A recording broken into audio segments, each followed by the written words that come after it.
ल है, अब एउटा रमाइलो कथा सुन्ने बेला भयो। यो कथा हो योनाको, जसले एउटा साह्रै अचम्मको यात्रा गरेका थिए। एकछिनलाई सोचौँ त, चारैतिर नीलो नीलो समुद्र, छालहरूले बुढाइरहेको जस्तो। हो, हाम्रो कथा यही समुद्रबाट सुरु हुन्छ। हाम्रो कथाको मुख्य पात्रको नाम हो योना। अनि एक दिन उनलाई परमेश्वरबाट एउटा एकदमै विशेष सन्देश आयो।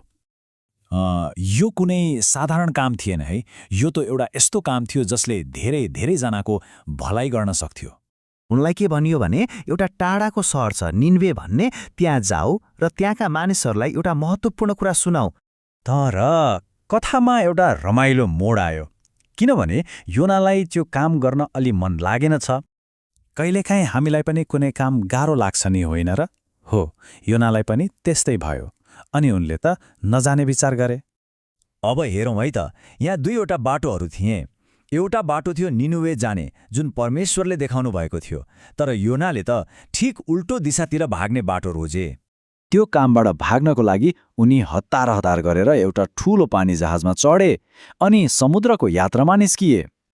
तर एउटा कुरा के छ भने नि, हामीले जति नै बाटो बिराए पनि माया र हेरचाहले हामीलाई कहिल्यै छोड्दैन। योनाले भाग्न त खोजे, तर त्यसपछि समुद्रमा अचम्मको घटना हुन थाल्यो।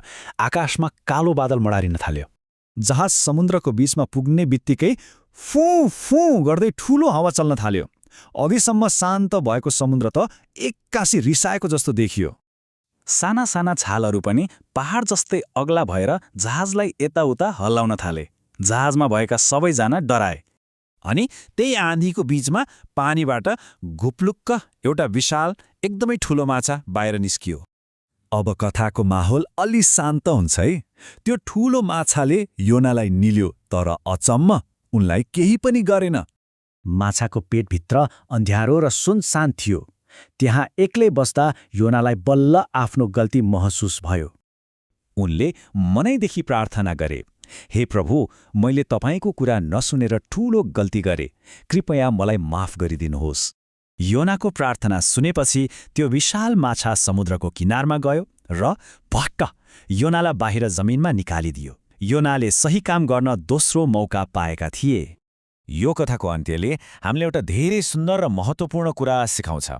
यसले के सिकाउँछ भने, हामीबाट कहिलेकाहीँ गल्ती भए पनि दया र मायाले सधैँ हाम्रो साथ दिन्छ। त्यसो भए यो कथाबाट सिकेका कुराहरू याद राखौँ है त। राम्रो काम गर्न कहिल्यै नडराउने। हामीलाई सधैँ सही बाटो देखाइन्छ अनि माया र हेरचाह सधैँ हामीसँगै हुन्छ। अब सुत्ने बेलामा सोचौँ त, हामीले पनि भोलि कसलाई यस्तै ठूलो माया र दया देखाउन सक्छौँ होला। यही मिठो विचारको साथ सबैलाई शुभरात्रि।